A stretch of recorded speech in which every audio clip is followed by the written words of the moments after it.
Good morning everyone, শুভ সকাল। অনেক দিন পর চলে এলাম আরও একটি ডেইলি ব্লগ নিয়ে। আমি প্রতিমা জলে তোমাদের সবাইকে অনেক অনেক ভালোবাসা, অনেক অনেক স্বাগত। কেমন আছো বন্ধুরা? আশা করি খুব খুব ভালো আছো। তোমাদের ভালোবাসায় আমিও কিন্তু খুবই ভালো আছি। তো আজ আমি তোজোকে নিয়ে যাচ্ছি স্কুল, আর দেখতেই পাচ্ছ সকাল সকাল আমার তোজো সোনা রেডি হয়ে গেছে, আর সাথে আমিও কিন্তু রেডি হয়ে নিয়েছি। আর জানো তো আমাদের ঘর থেকে বেশি দূরে স্কুল নয়, তাই হেঁটেই ওকে রোজই দিয়ে আসি।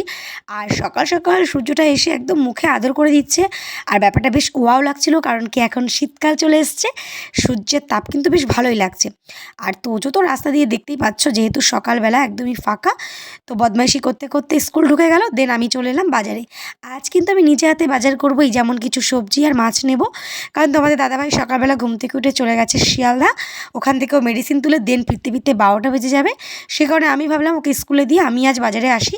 সবথেকে বড় কথা, আমি সবজি মোটামুটি ভালোই চিনি, কিন্তু মাছ অনেক রকমই চিনি না, কারণ ছোটো থেকে সেইভাবে কোনোদিনও বাজারে যাইনি, বাজার করিনি, যার কারণে কিন্তু অনেক কিছু চেনা হয়ে ওঠেনি।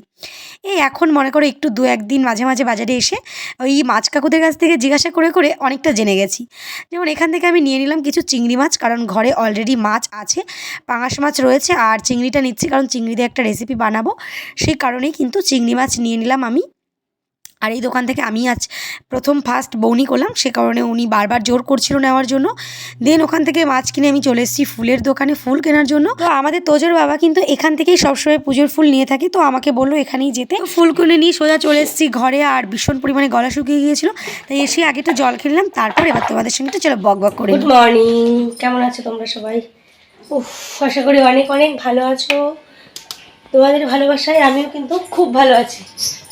কিন্তু এখন একটু গরম লেগে গেছে, একটু হাওয়া খেয়ে নিই।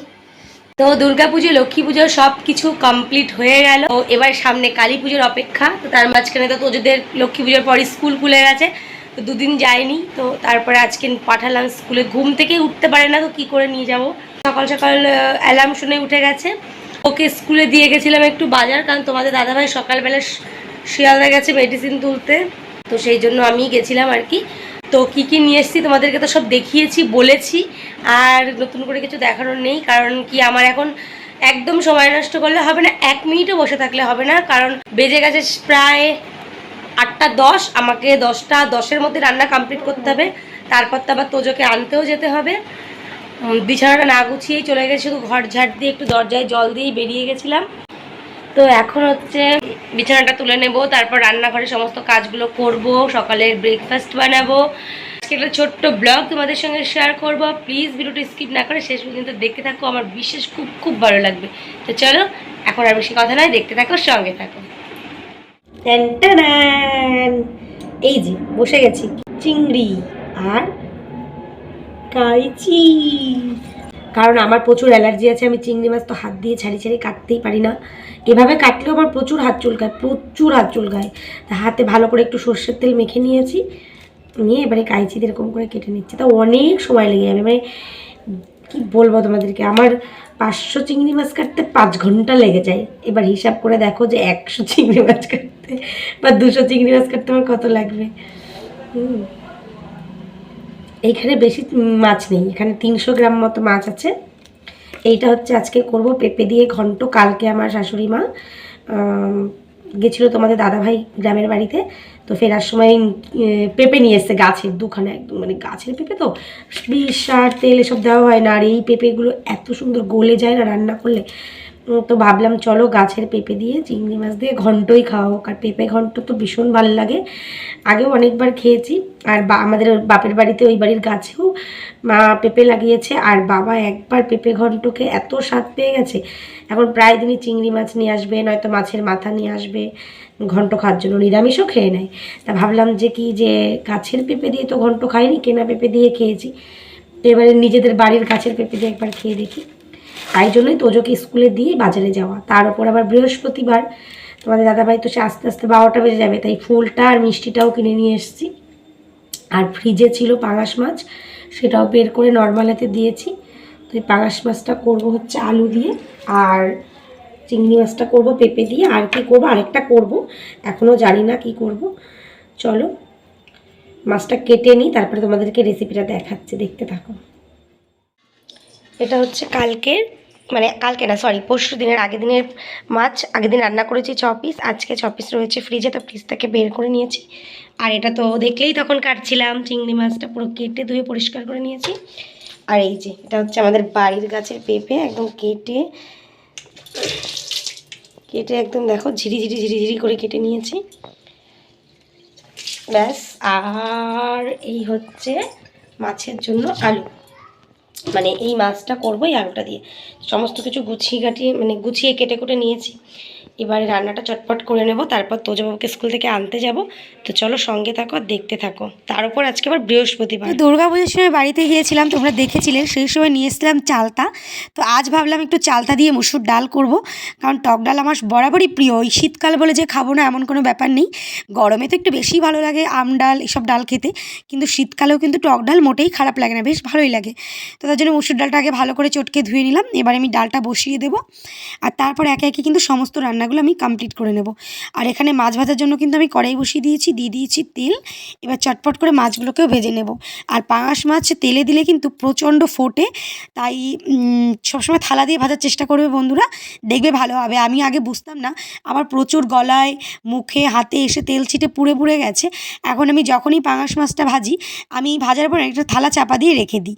তো ওদিকে মাছ ভাজা হচ্ছে, আমি চট করে নিচে বসে পড়লাম কিছু সবজি কাটার জন্য। সবজি বলতে ওই চালতা কাটছি, যে বললাম আর চালতা দিয়ে টক ডাল করবো। তো রান্না করতে করতে তারই মাঝে বরমশাই চলে এসেছে, তো তাই ওর জন্য আগে চাটা করে নিচ্ছি। চাটা করে নিয়ে দেখো এর মধ্যে আমার মাছ আলু সব কিছু খুব ভালো করে ভাজা হয়ে গেছে। আর আজকে দেখছি মাছের থেকে আলুর পরিমাণটা একটু বেশি হয়ে গেছে। তো তারপর এখানে চিংড়িও ভেজে নিচ্ছি। আর এই যে ডালটা, ফোড়ন দেওয়াটাই বাকি আছে ডালে, আর রান্নাবান্না করে তোমাদের সঙ্গে শেয়ার করা হয়নি। তো এখানে আমি ওটস বানিয়ে নিচ্ছি। তো চলো এখন আর কথা বলবো না, আবার সন্ধ্যায় কথা হচ্ছে। টান টানান, হ্যালো গাইস, গুড ইভিনিং, শুভ সন্ধ্যা। এখন সন্ধ্যা হয়নি, গুড ইভিনিংই বলা যায়। ওই সন্ধ্যার একটু আগে তোজবাবুর বায়না একটু পার্কে যাবে। তো আজ অনেক দিন পর ওকে নিয়ে একটু পার্কে যাব, তাই আমি কিন্তু একদমই রেডি শেডি হয়ে গেছি, এবার গো বললেই হয়ে যাবে। আর এই অরিজিনাল ভয়েসটা মানে মিউট করে পরে আমাকে ভয়েস ওভার দিতে হচ্ছে, কারণ সেদিন ছিল খেলা, যেহেতু বিশ্বকাপ হচ্ছিল কদিন আগেই। তো সেই খেলা হচ্ছিল, আর আমার বর্মশাই এত জোরে সাউন্ড দিয়ে খেলা দেখছিল যে ওই ভয়েসটা মিউট করে আমি পরে ভয়েস ওভার দিতে বাধ্য হলাম। তো তোজবাবুকে সকালে নিয়ে গেলাম স্কুলে, বিকালে নিয়ে যাচ্ছি পার্কে। তো আমরা দেখো পার্কে এসে গেছি, ভিতরে ঢুকে পড়েছি। আর তোজো এসে মন খারাপ হয়ে গেছিলো, দেখে কেউ নেই।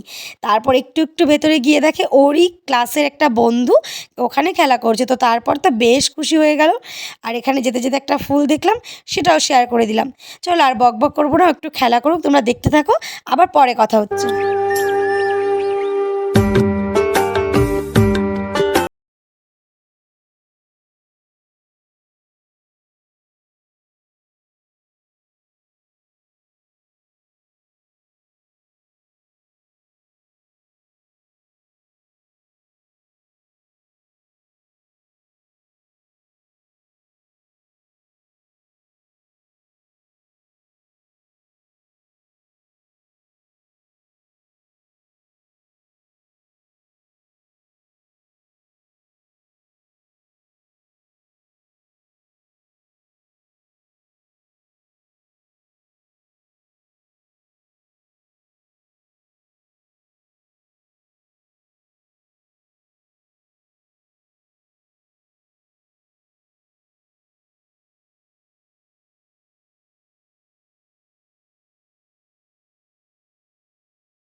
Guys, good evening. তো তোমাদের সঙ্গে বাড়িতে তো কথাই বলতে পারিনি, তোজোর বাবা এত জোরে সাউন্ড দিয়ে খেলা দেখছিল যে কথা মানে বলার পরও সে বাধ্য হয়ে সেই লাস্টে একটু চুপচাপ, মানে কথা ঠিক করে বলতেই পারছিলাম না, এত জোরে সাউন্ড দিয়ে খেলা দেখছিল। তবু তার জন্য আর সেরকম ভালো করে কথা বলতে পারিনি। তো কোনো রকম একটু রেডি সেডি হয়ে চলে এসেছি। আর এখন আমি দেখো বসে আছি এখানে, আর ওই যে তোজো বাবু, হাই বলো। কোথায় এসছো শোনা একটু বলো। ও প্রতিদিন বলে জানো, প্রতিদিন বিকালবেলায় বলে যে আজকে নিয়ে চলো, আজকে নিয়ে চলো। সে ঘুম থেকে উঠতেই পারে না, তো কী করে নিয়ে আসবো। তো আজকে ও উঠে গেছে তাড়াতাড়ি, ডাক দেওয়ার পর ওর বাবা বললে তো চলো রেডি হয়ে, তাই রেডি হয়ে এসছে। একটু বেশিক্ষণ থাকবো না, 1 ঘন্টা 40 মিনিট থাকবো। ওর খেলা হয়ে গেলেই চলে যাবো। তো চলো ওর কিছু কিছু দৌড়ানো, ওর খেলাধুলার মধ্যে তোমাদের সঙ্গে একটু শেয়ার করবো, দেখতে থাকবো।